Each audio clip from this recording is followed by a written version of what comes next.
एका कोनाचा कोटी कोन व पूरक कोन यांची बेरीज ही त्या कोनाचा पूरक कोन व कोटी कोन यांच्या फरकाच्या दुपटी इतकी आहे, तर त्या कोनाचे माप किती?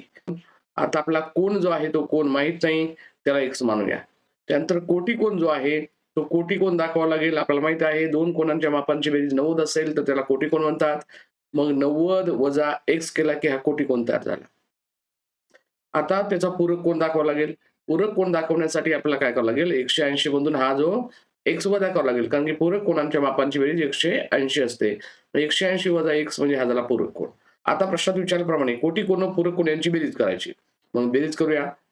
या बेरीज करताना काय होईल? 90 आणि 180 यांची बेरीज होईल आणि हा x आणि हा x वजा 2x. आता 90 आणि 180 हे दोन्ही मिळून काय झाले? 270. मग 270 वजा 2x ही झाली बेरीज. ही झाली बेरीज. आता यामध्ये आपल्याला काय करायचंय? यांचा फरक काढायचा. फरक म्हणजे असते वजाबाकी. वजाबाकी जो करायची आहे तर काय करावं लागेल? 180 वजा x यामधून आपल्याला हा जो 90 वजा x हा त्यांचा फरक दाखवावा लागेल.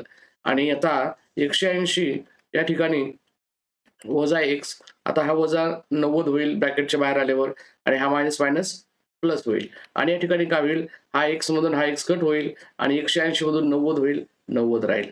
मग एक कायम लक्षात ठेवायचं की कोटी कोन आणि पूरक कोन यांची जर बेरीज विचारली तर 270 वजा 2x असते. ही माहितीसाठी मी सांगितली की कायम लक्षात ठेवायची. आणि ज्या कोनाचा कोटी कोन आणि पूरक कोन यांची वजाबाकी विचारली तर 90 असते. ह्या 2 गोष्टी महत्त्वाच्या लक्षात ठेवायच्या. म्हणजे 270 वजा 2x ही जी बेरीज आहे आणि त्यांचा फरक जो आलेला आहे 90 यांच्या दुपटी इतकी आहे. म्हणजे 90 ची दुप्पट दाखवावं लागेल आपल्याला. मग 90 दुने काय आहे? 180 ही दुपटी इतकी यांची ही बेरीज आहे. मग आता होईल काय की या ठिकाणी 270 कडे हा 180 येईल आणि मायनस होईल आणि या ठिकाणी हा जो -2x आहे तो उजव्या बाजूला आल्यावर पॉझिटिव्ह होईल. हा निगेटिव्ह 2x डाव्या बाजूला होता, इकडे पॉझिटिव्ह होईल आणि 270 मधले जर 180 काढून टाकले तर या ठिकाणी राहील 90. मग या 90 ला हा 2 भाग देईल आणि x ची किंमत जर 2 ने 90 ला भागले तर 90 चे अर्धे होतील.